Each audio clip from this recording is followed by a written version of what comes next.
Hello and welcome to SPMIS Academy. Today we'll analyze important newspaper articles of 29th December 2025. Please note you can download the PDF version of today's newspaper analysis by clicking the link given in the comment section. This is the list of the topics that we will be covering from today's newspaper. The first topic is about election in Myanmar. Important from our syllabus GS paper 2 international relations point of view.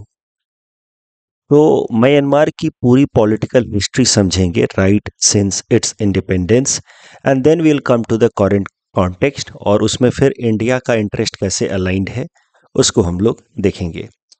देखिए, Myanmar got its independence in 1948 from Britishers और Myanmar के freedom struggle को lead करने वाली जो party थी वो थी anti fascist people's freedom league.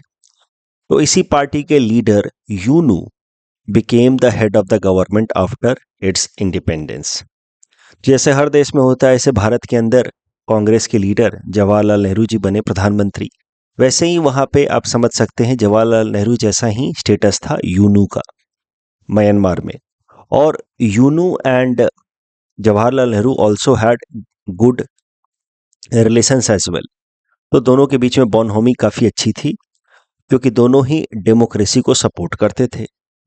लेकिन फिर म्यांमार के अंदर 1958 में ये जो यूनू की पार्टी थी AFP-FL, इसके अंदर स्प्लिट आ गया, लीडर्स आपस में बट गए, जिस कारण से पॉलिटिकल क्राइसिस आई और फिर army general Ne Win took control of the government and he became interim prime minister, तत्कालीन प्रधानमंत्री।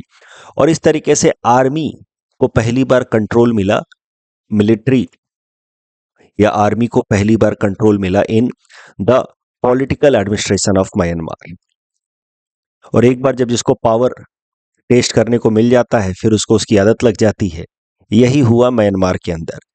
1958 में पहली बार आर्मी को म्यांमार के अंदर पॉलिटिकल एडमिनिस्ट्रेशन का पावर मिला। 2 साल तक army chief general Ne Win remained head of the government as interim prime minister. फिर 1960s में दोबारा से इलेक्शन हुआ। इलेक्शन में यूनू की पार्टी फिर से जीत गई और इनको वापस से हेड ऑफ द गवर्नमेंट बना दिया गया। लेकिन जैसा कि मैंने आपको बताया था कि आर्मी को अब पावर का टेस्ट ऑलरेडी मिल चुका था, so they wanted to get back that power again and after 2 years only 1962 में ही वापस से देयर वाज अ कू, आप कह सकते हैं military coup in Myanmar, where army general Ne Win snatched back power from U Nu and U Nu was removed and 1962 में army took the complete control of political administration also of Myanmar in its own hands. तो ये है शुरुआती 10-12 साल की history of Myanmar. एक बात मैं और आपको बता दूं, शुरुआती दिनों में म्यांमार का नाम बर्मा हुआ करता था। 1989 में इसका नाम बदल करके बर्मा से म्यांमार किया गया, क्योंकि बर्मा माना गया, वहां के लोकल लोगों का मानना या पॉलिटिकल पार्टीज का मानना था कि Burma is an English name और उनको अपने लोकल कल्चर से मिलता जुलता नाम रखना चाहिए, और इस कारण से फिर नाम रखा गया म्यांमार। यह है शुरुआती 10-15 सालों की हिस्ट्री म्यांमार की, जहां पे शुरुआती दिनों में तो वहां पे भी डेमोक्रेटिक फॉर्म ऑफ गवर्नमेंट था, बट वक्त के साथ वहां पे army came into power. Army का कंट्रोल जहां पे भी आ जाता है, जिस भी देश में जहां पे army starts running the political administration also, वहां के पॉलिटिकल एडमिनिस्ट्रेशन को कहा जाता है military Janata. So Janata, basically the word Janata represents that now the political administration या civilian administration is also being controlled by army. So Myanmar के अंदर military junta का रूल आया 1962 में। U Nu was removed from power. General Ne Win took complete power in his own hands. Interim prime minister अब नहीं रहे, वो सीधा सीधा direct head of the state बन गए। और इसके बाद से म्यांमार ने अलग तरीके की पॉलिसी अडॉप्ट की, जिसको कहा गया है isolationist policy of Myanmar. You see, जब भी किसी भी देश में वहां पे मिलिट्री कू होता है, मिलिट्री जनता पावर में आती है, तो वो देश फिर दुनिया के बाकी देशों के साथ अपने कनेक्शंस को, चाहे वो पॉलिटिकल हो या इकोनॉमिक कनेक्शंस हो, उसको रिड्यूस करना शुरू कर देता है, क्योंकि दुनिया के बाकी देश उसको क्रिटिसाइज करते हैं। 21st century is the age of, या इवन लेट 20th सेंचुरी या second half of the 20th century was the age of democracy. तो जहां पे भी मिलिट्री जनता पावर में आती है, वो भी बाकी दुनिया के देशों के साथ अपने कॉन्टैक्ट्स को रिड्यूस करना शुरू कर देती है, पॉलिटिकल हो या इकोनॉमिक कॉन्टैक्ट हो, क्योंकि उनको बाकी देशों से क्रिटिसिज्म झेलने को मिलता है since they are not following democracy. तो ऐसा ही किया म्यांमार की मिलिट्री जनता ने भी। It started cutting down its relation with other countries of the world, और इसको कहा गया है आइसोलेशनिस्ट पॉलिसी ऑफ बर्मा। जैसे बर्मा आइसोलेशनिस्ट पॉलिसी फॉलो करता रहा अंडर मिलिट्री जनता, वैसे ही North Korea follows isolationist policy. उसके जो रिलेशंस हैं बाकी देशों के साथ वो काफी रिस्ट्रिक्टेड हैं, और ऐसा इसीलिए है क्योंकि both of them are not a democratic country. साथ ही साथ जो मिलिट्री जनता पावर में आई म्यांमार में, उसने फिर नेशनलाइजेशन का दौर शुरू किया। ज़्यादातर जो कंपनियां थी, प्राइवेट कंपनियां, उनका सरकारीकरण कर दिया, सरकार ने उन कंपनियों का कंट्रोल अपने हाथ में ले लिया। मीडिया का भी सरकारीकरण कर दिया गया, यानी कि सारे मीडिया हाउसेस को सरकार ने कंट्रोल करना शुरू कर दिया ताकि कोई उनको क्रिटिसाइज ना कर पाए मिलिट्री जनता को।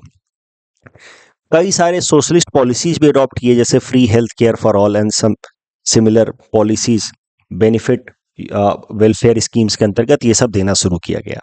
लेकिन जो भी पॉलिटिकल एडवर्सरीज होते थे, जो भी मिलिट्री जनता को क्रिटिसाइज करते थे, सबको जेल भेज दिया जाता था। और ये जो पॉलिसी अडॉप्ट की जनरल नेविन ने after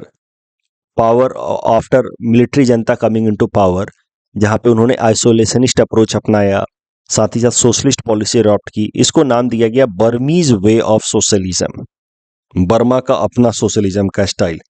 नेविन would say that it is socialism and Buddhism going hand in hand.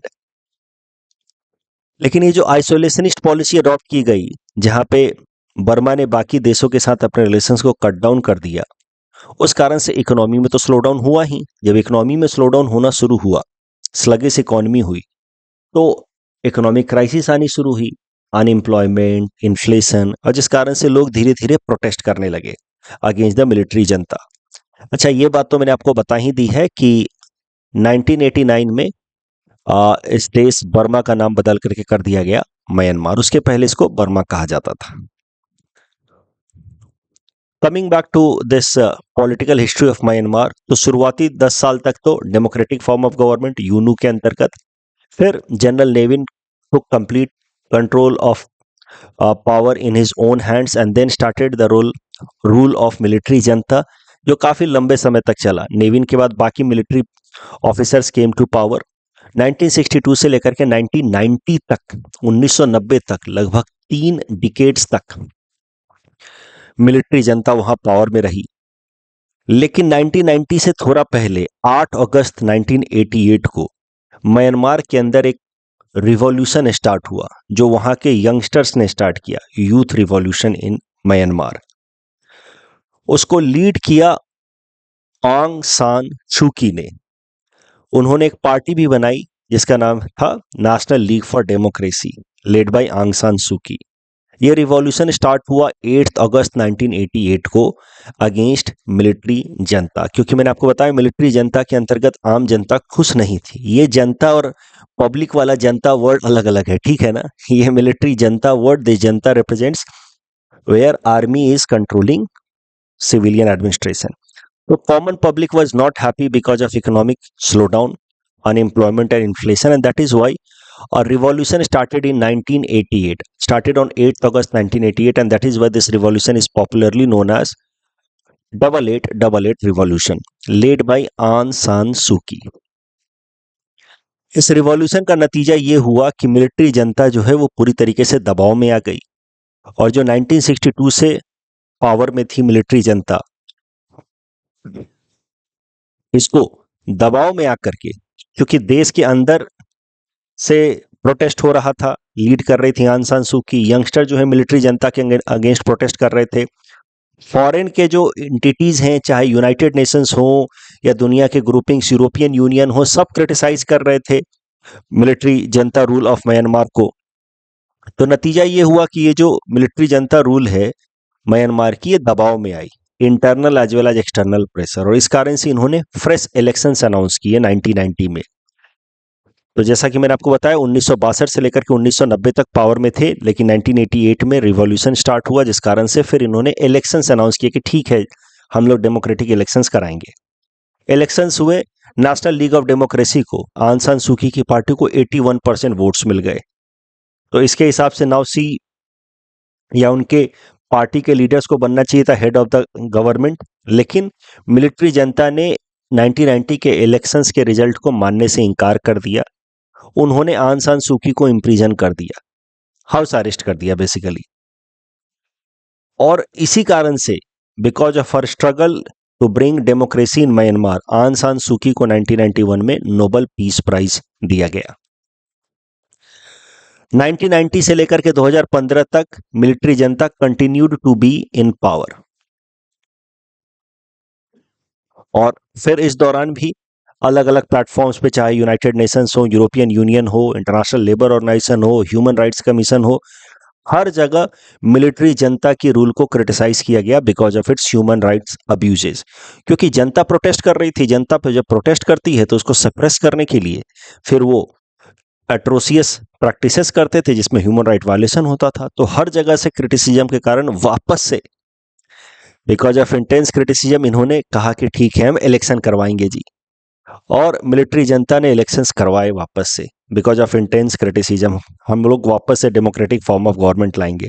तो जैसा मजाक उन्होंने 1990 में किया था कि हम इलेक्शन करवाएंगे, वैसा ही मजाक उन्होंने फिर से 2015 में किया कि हम इलेक्शंस करवाएंगे। इस बार फिर से आंग सान सूकी की पार्टी एनएलडी को मेजॉरिटी ऑफ सीट्स मिल गए। 2015 में आर्मी ने कैसी व्यवस्था की थी देखिए, कहा कि जो लोअर हाउस है हमारा म्यांमार के अंदर, उसमें सीटें हैं 440, उसमें से 25% सीटें रिजर्व रहेंगी आर्मी के लिए। तो 110 सीटें तो सीधा सीधा आर्मी को दे दी गई कि आर्मी के रिप्रेजेंटेटिव्स होंगे 25% में, बाकी 75% सीटों के लिए होगा इलेक्शन। और आर्मी ने अपनी एक पार्टी भी बना दी, यूएसडीपी पार्टी, इस उम्मीद में कि यूएसडीपी पार्टी को ठीक ठाक सी सीटें मिल जाएंगी, तो 25% तो सीटें आर्मी के लिए रिजर्व हैं ही। बस आर्मी बैक्ड पार्टी यूएसडीपी एंड ये 110 सीटें दोनों मिलाकर के मेजॉरिटी ऑफ सीट्स हो जाएंगी और हम सरकार बना लेंगे, और फिर दुनिया को दिखाएंगे कि देखिए हमारे यहाँ पे डेमोक्रेसी फॉलो हो रही है। लेकिन हुआ क्या कि 25% सीटें रिजर्व होने के बावजूद भी NLD got majority of seats.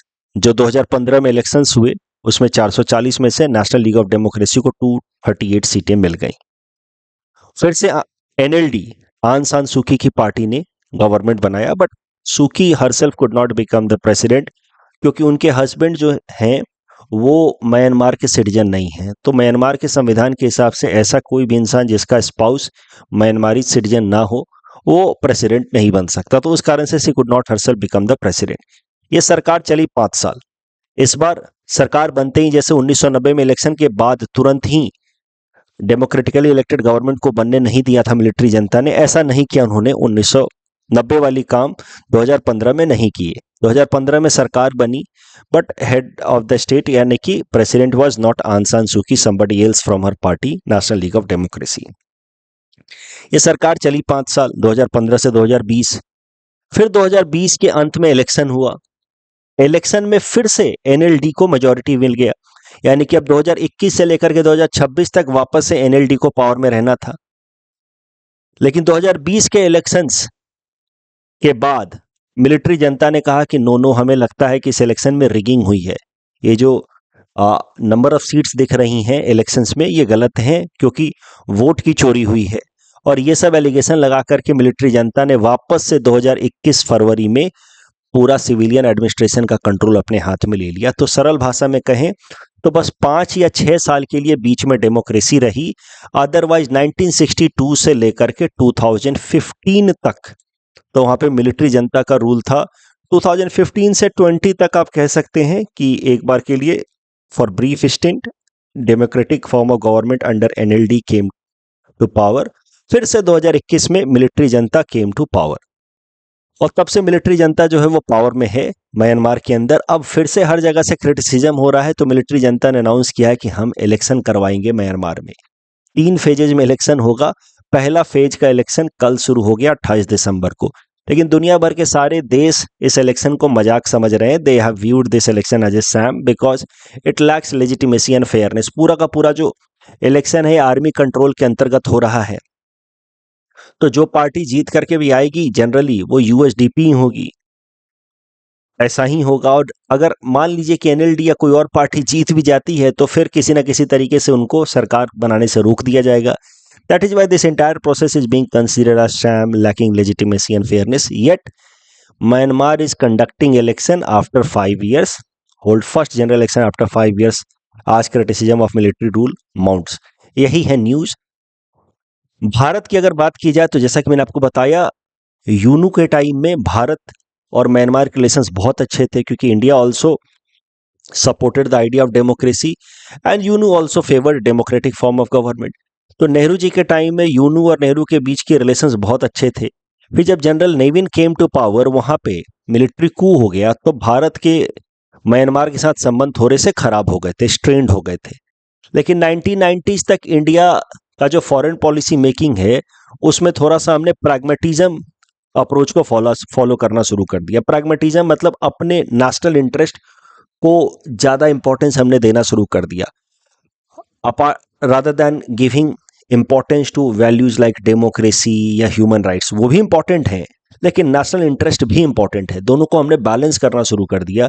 इस अप्रोच को कहा जाता है प्रैग्मेटिज्म अप्रोच। जब हम लोग ह्यूमन राइट्स को, डेमोक्रेटिक वैल्यूज को बहुत ज्यादा इंफेसिस देते हैं even at the cost of our national interest, तो इस तरीके की फॉरेन पॉलिसी मेकिंग को कहा जाता है आइडियलिस्ट फॉरेन पॉलिसी मेकिंग। तो नेहरू जी के टाइम में थोड़ा सा आइडियलिज्म देखने को मिलता था in foreign policy making, but 1990 onwards हमने प्रैग्मेटिक अप्रोच फॉलो करना शुरू कर दिया। क्यों? क्योंकि हम जानते थे कि वहां पे मिलिट्री जनता पावर में है म्यांमार में, और म्यांमार में मिलिट्री जनता के सरकार के साथ अगर हम अपने रिलेशंस अच्छे नहीं रखेंगे तो चाइना का रिलेशंस तो वैसे भी म्यांमार की मिलिट्री जनता के साथ अच्छा हो रहा है।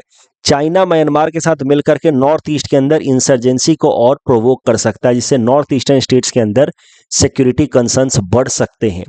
तो considering its own interest, specially security interest in north eastern region, and seeing that China is developing it's proximity with military Janata of Myanmar, Bharat सरकार ने समझ लिया कि अगर हम बहुत ज्यादा डेमोक्रेटिक वैल्यूज पे, ह्यूमन राइट्स पे एम्फेसाइज करेंगे तो हमारा खुद का security interest in north east में गेट कॉम्प्रोमाइज। तो इस कारण से भारत ने काफी सॉफ्ट स्टैंड लेना शुरू कर दिया मिलिट्री जनता के लिए। मिलिट्री जनता को लेकर के हमने थोड़ा सा एकोमोडेटिव पॉलिसी दिखाना शुरू किया। 2014 में प्रधानमंत्री जी पावर में आए, current prime minister Narendra Modi ji came to power, and 2015 में NLD came to power in Myanmar. तो भारत ने तो फिर इसका खूब सपोर्ट किया, क्योंकि डेमोक्रेटिक फॉर्म ऑफ गवर्नमेंट आ गई म्यांमार में, तो अब कोई इनकंसिस्टेंसी भी नहीं बची in democracy as a value and national interest. अब दोनों अलाइंड हो सकते थे। तो 2015 से लेकर के 20 तक तो रिलेशंस अच्छे रहे, लेकिन 2020 के बाद से जब से military junta has come to power, India ने कोई बहुत ज़्यादा शार्प क्रिटिसिज्म नहीं किया है मिलिट्री जनता का, क्योंकि हमें पता है कि हमें अपने इंटरेस्ट को बैलेंस करना है। So that is why India has taken a calibrated stand in order to protect its own national interest. We have supported the idea of democracy in Myanmar. India का फॉरेन पॉलिसी अभी तक Myanmar को लेकर के ऐसा ही है कि yes, we support the concept of या application of democracy in Myanmar without severely criticising military junta, because हमारा खुद का इंटरेस्ट भी इसमें अलाइंड है। अगर मिलिट्री जनता को हम क्रिटिसाइज करेंगे तो नॉर्थ ईस्ट के अंदर सिक्योरिटी कंसर्न्स बढ़ सकते हैं, प्लस हमारी जो इंपॉर्टेंट फॉरेन पॉलिसी है, एक्ट ईस्ट पॉलिसी या infrastructure projects like Kaladan multi modal project, ये सब हिंडर हो सकता है। टॉपिक के बेसिस पे प्रीलिम्स प्रैक्टिस क्वेश्चन है। Please attempt this question and submit the answer in the comment section.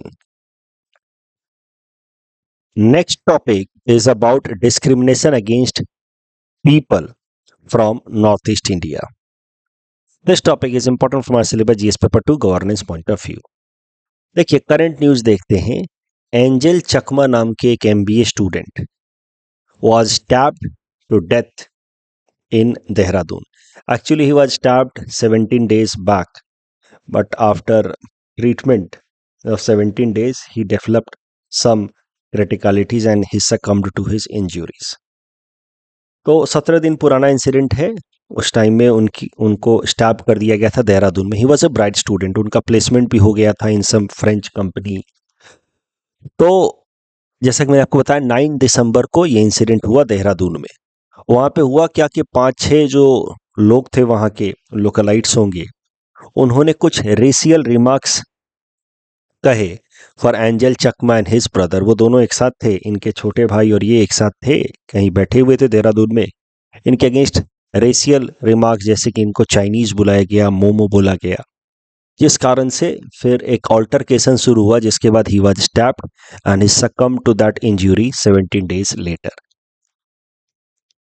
इस तरह की घटना पहले भी हुई है जहां पे नॉर्थ ईस्ट के स्टूडेंट्स को डिस्क्रिमिनेशन फेस करना पड़ा है इन other parts of the country.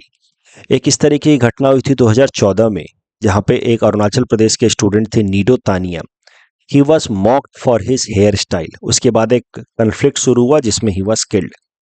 तो नीडोम टानियम के डेथ के बाद भारत सरकार ने कमिटी बनाई थी, एमपी बेज बरुआ कमिटी 2014 में, जिसको काम दिया गया था, मिनिस्ट्री ऑफ होम अफेयर्स ने कमिटी बनाई थी और बोला गया था कि आप स्टडी करें और सजेस्ट करें measures that could be adopted to prevent discrimination of north eastern people in other parts of the country. MP Bezbaruah committee ने खूब सारे रिकमेंडेशंस दिए थे, उसमें से महत्वपूर्ण वाले रिकमेंडेशंस हम यहाँ देखते हैं। उस टाइम में नीडो तानियम वाला जो इंसिडेंट है वो दिल्ली में हुआ था, और दिल्ली में इस तरह के केसेस बहुत सारे देखने को मिल रहे थे of discrimination against students from North east. तो उस कारण से उनका पहला रिकमेंडेशन दिल्ली पुलिस को लेकर के था, एमपी बेज बरुआ कमेटी का, कि दिल्ली पुलिस के अंदर कम से कम 20 पुलिस पर्सनल्स अपॉइंट होने चाहिए from each of the 8 north eastern states, 10 male and 10 female. 20 north eastern states, हर एक नॉर्थ ईस्टर्न स्टेट से 20 पुलिस पर्सनल दिल्ली पुलिस में होने चाहिए, ताकि जो नॉर्थ ईस्टर्न स्टेट के यंगस्टर्स हैं, लोग बाकी इन जनरल पीपल भी हैं, उनको डिस्क्रिमिनेशन फेस करने से ये पुलिस पर्सनल बचाए दिल्ली में। उसके अलावा police exchange program between north eastern states and metropolitan cities like Bangalore या चेन्नई या मुंबई। तो वहां से पुलिस ऑफिसर्स नॉर्थ ईस्ट में आए, कुछ दिन तक काम करे, नॉर्थ ईस्ट के police officials in metropolitan cities में जाएं और काम करें। इस तरीके का पुलिस एक्सचेंज प्रोग्राम हो। यूनिवर्सिटीज लेवल पे नॉर्थ ईस्ट की हिस्ट्री पढ़ाई जाए, ऐसा सजेस्ट किया एमपी बेज बरुआ कमेटी ने, जिससे पता चल पाए भारत के लोगों को कि नॉर्थ ईस्ट ने कितना इंपॉर्टेंट रोल प्ले किया है in the freedom movement of the country. इसी तरीके का करिकुलम चेंज लाया जाए एनसीईआरटी में, ताकि एलिमेंट्री और हायर सेकेंडरी एजुकेशन लेवल पे बच्चों को अवेयर किया जा सके about contribution of north east in India's freedom struggle. तो ये सारे जो रिकमेंडेशंस हैं, जो टॉप के 4 रिकमेंडेशंस मैंने बताए, ये तो इम्प्लीमेंट हुए हैं।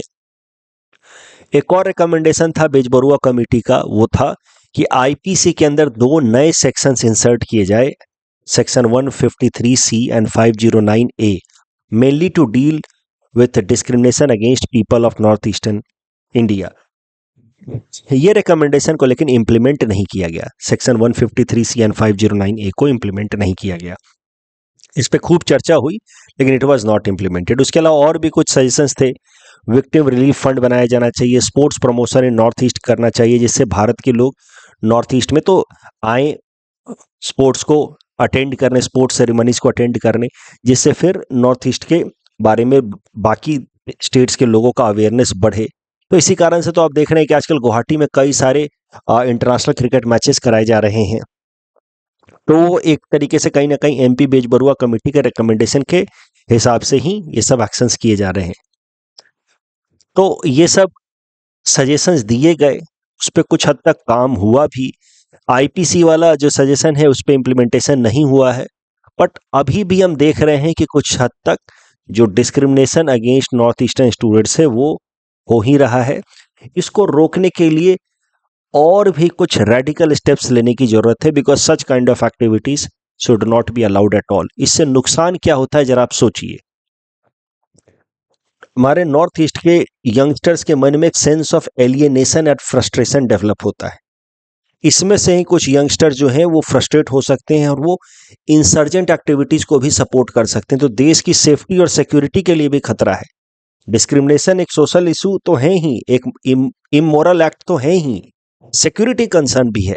इन सब चीजों को ध्यान में रखते हुए सरकार को स्ट्रिंजेंट पॉलिसीज बनानी चाहिए ताकि इस तरीके के एक्टिविटीज आगे से रिपीट ना हो, नॉर्थ ईस्ट के स्टूडेंट्स को इस तरीके का स्टिग्मेटाइजेशन, डिस्क्रिमिनेशन एंड ह्यूमिलिएशन ना फेस करना पड़े। टॉपिक के बेसिस पे सिंपल सा प्रीलिम्स प्रैक्टिस क्वेश्चन है। Please attempt this question and submit the answer in the comment section. Mains में आपसे ऐसा प्रश्न पूछा जा सकता है about discrimination faced by people from North East India. Simple सा ही क्वेश्चन है, आप अटेम्प्ट करें। If needed you can read the hints also. Next topic is about Pragati platform, important from our syllabus GS paper 2 governance point of view. देखिए, Pragati stands for proactive governance and timely implementation. ये एक digital platform है जो 2015 में बनाया गया था by National Informatics Centre for prime minister office team. तो पीएमओ के लिए बनाया गया था बाय नेशनल इंफॉर्मेटिक्स सेंटर। इस प्लेटफॉर्म का क्या इस्तेमाल होता है, क्या यूज होता है, जरा समझते हैं।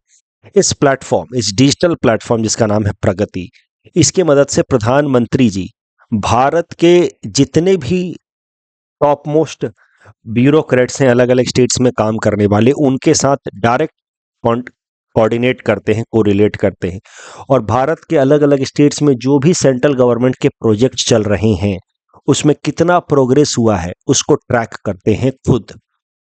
सो this Pragati platform, it is a very good example where digitalization is helping in ensuring good governance. So this Pragati platform helps in monitoring progress of important government projects of Government of India and state governments. Video conferencing की जाती है GIS mapping के through, और video conferencing से प्रधानमंत्री जी contact करते हैं सारे जो टॉप मोस्ट ब्यूरोक्रेट्स हैं, अलग अलग स्टेट्स में काम कर रहे हैं। जीआईएस मैपिंग के थ्रू वो चेक कर सकते हैं कि जो प्रोजेक्ट्स हुए हैं उसमें कितना प्रोग्रेस हुआ है। जीआईएस मैपिंग के थ्रू हम देख सकते हैं कि कहाँ पे कितना प्रोजेक्ट में प्रोग्रेस हुआ है। Real time monitoring of projects हो सकता है with help of this Pragati platform. Pragati platform की मदद से भारत सरकार हर महीने में एक दिन मनाती है Pragati day. Pragati day is usually the 4th Wednesday of the month. Pragati day के दिन होता क्या है कि 3:30 PM ऑनवर्ड्स प्रधानमंत्री जी भारत के जो अलग अलग स्टेट्स के चीफ सेक्रेटरीज हैं उनसे बातचीत करते हैं और उनसे प्रश्न पूछते हैं। उनसे जो जो प्रश्न पूछे जाने वाले हैं with respect to several projects running in their states, वो प्रश्न उनको एक सप्ताह पहले ही बता दिया जाता है कि आपसे ये सब प्रश्न पूछे जाएंगे, अपने जवाब के साथ आप रेडी रहिएगा। ऑफ कोर्स काउंटर क्वेश्चन भी पूछते हैं प्रधानमंत्री जी।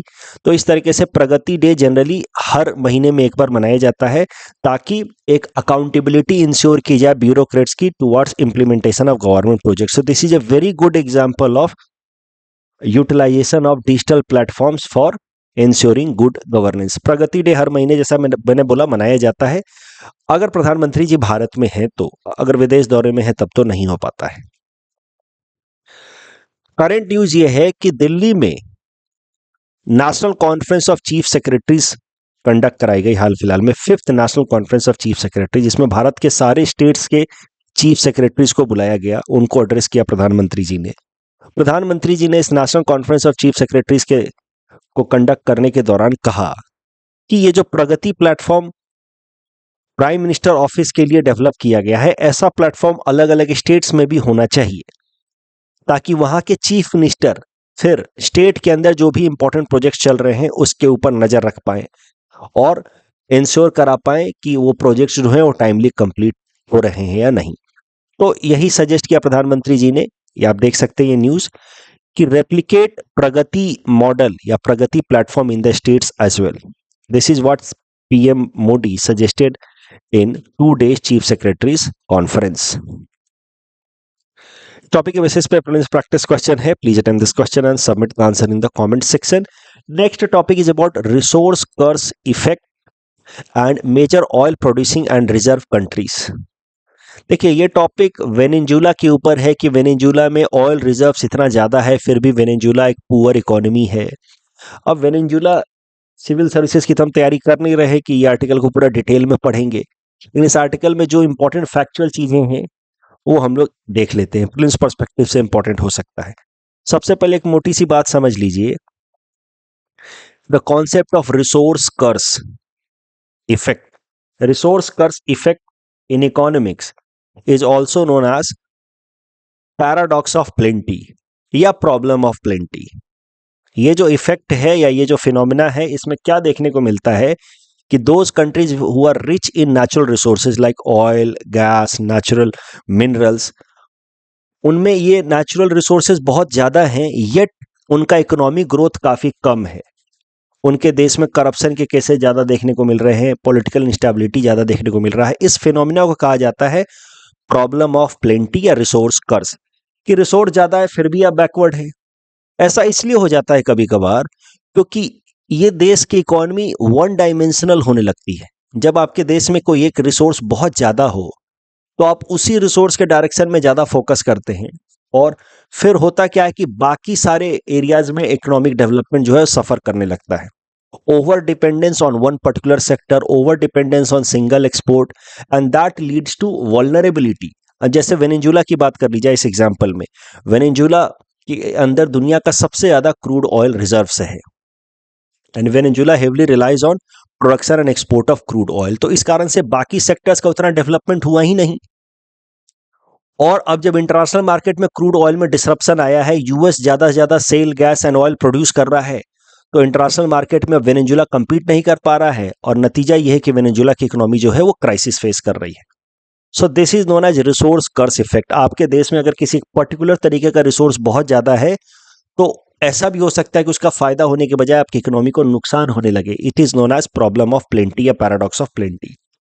तो ये रिसोर्स कर्स इफेक्ट आपको प्रीलिम्स पर्सपेक्टिव से या मेंस के लिए कहीं पासिंग रेफरेंस में आप लिख सकते हैं। ये रिसोर्स कर्स इफेक्ट या प्रॉब्लम ऑफ प्लेंटी हमारे ईस्टर्न स्टेट्स में भी देखने को मिलता है, जैसे कि हमारा ईस्टर्न स्टेट है झारखंड, छत्तीसगढ़, उड़ीसा। ये स्टेट्स कोल में और स्टील में इतने रिच हैं कि वहां पे फिर इसी डायरेक्शन में बस इंडस्ट्रीज लगती हैं और बाकी सेक्टर जो हैं वो नेग्लेक्ट हो जाते हैं। और फिर कोल माइनिंग और आयरन ओर माइनिंग इतनी ज़्यादा होती है कि फिर वहाँ के जो ट्राइबल्स हैं उनको इवैक्यूएट कराना पड़ता है, तो एक अलग ट्राइबल कन्फ्लिक्ट होने लगता है, tribal conflict against the industries, mining industries. तो ये सब प्रॉब्लम ऑफ प्लेंटी जो है हमारे कुछ ईस्टर्न स्टेट्स में भी देखने को मिलता है, रिसोर्स कर्स ईस्टर्न स्टेट्स में भी देखने को मिलता है। Coming back to the current context, Venezuela में रिसोर्स कर्स देखने को मिल रहा है, ऐसा ये आर्टिकल कहता है। अगर आपको प्रीलिम्स पर्सपेक्टिव से आपको ये बात याद रखनी है कि दुनिया में सबसे ज़्यादा ऑयल रिजर्व्स किसी देश में है प्रूवन, तो वो है वेनेजुला। दूसरे नंबर पे सऊदी अरेबिया, तीसरे नंबर पे है ईरान। लेकिन दुनिया में सबसे ज़्यादा ऑयल प्रोड्यूसिंग अगर कोई कंट्री है तो आज के टाइम में है अमेरिका, फिर है रसिया, तीसरे नंबर पे सऊदी अरेबिया, वेनेजुला 16वें नंबर पे है। ये इमेज थोड़ा नीचे साइड में चला गया, मैं इसको ठीक कर दूंगा when I will upload the PDF. तो दुनिया का सबसे ज़्यादा ऑयल रिजर्व्स वाला देश है वेनेजुला, लेकिन अभी दुनिया का 16वें नंबर पे है ऑयल प्रोडक्शन में। इस टॉपिक डिस्कशन के बेसिस पे ये सिंपल प्रीलिम्स प्रैक्टिस क्वेश्चन है। Please attempt this question and submit the answer in the comment section. Last class में जो हमने सवाल देखे थे प्रीलिम्स पर्सपेक्टिव से, मल्चिंग कवरिंग सॉइल होगा, मल्चिंग का मतलब एनोफिलिस स्टेफेंसी वायरस नहीं, वो वायरस ट्रांसमिट नहीं करता है, वो पैरासाइट ट्रांसमिट करता है। तो malaria happens because of parasite, plasmodium parasite, इसलिए second statement is wrong and fourth statement is also wrong because this mosquito is mainly for malaria not dengue and chikungunya. यहाँ पे ऑफ कोर्स तीसरा statement गलत है, यहाँ गुजरात में snow leopard नहीं मिलता। क्वालिटी कंट्रोल ऑफ इंडिया से रिलेटेड दोनों स्टेटमेंट सही है। Quality control of India and BIS जो IS सर्टिफिकेट देती है, इंडियन स्टैंडर्ड सर्टिफिकेट्स वगैरह देती है, दोनों अलग अलग हैं। प्रीलिम्स के टाइम में मैं दोनों के एक दो फैक्चुअल डिफरेंसेस भी करा दूंगा। दोनों का काम अलग अलग है, अलग अलग एरियाज में वो काम करते हैं, ठीक है। यहाँ कोई कंफ्यूजन नहीं होना चाहिए। That's all from our side for today. Thanks for watching.